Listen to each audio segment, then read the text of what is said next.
রান্নাঘর, বাজার, শোবার ঘর এই তিনটে জায়গায় ঘুরে ফিরে যাতায়াত করতে করতে আমি ক্লান্ত। আর রাগের চোটে বরের প্যান্ট ছিঁড়ে ফেলছি তার জন্য। না গো, বরের প্যান্টটা ছিঁড়লাম, প্যান্টটা হচ্ছে পুরনো, ওটা আর ইউজ করবে না, তো সেটা দিয়ে রান্নাঘরে ন্যাতা বানালাম।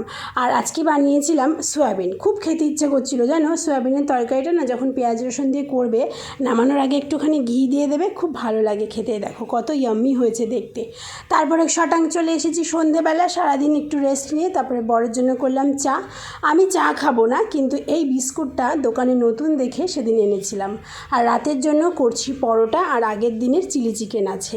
আর রাতের স্কিন কেয়ারে আমি এখন করছি দইয়ের সাথে চালের গুঁড়ো মিশিয়ে স্ক্রাবিং করে নিয়েছি প্রথমে, তারপরে মুখটা ধুয়ে এবারে দইয়ের মধ্যে নারকেল তেল মিশিয়ে এটা পুরো মুখে 5 মিনিট রেখে দেবো, তারপরে ম্যাসাজ করে ধুয়ে নেবো। এই ছিল আজকের মিনি ব্লগ। ভালো লাগলে লাইক করো, সাবস্ক্রাইব করো।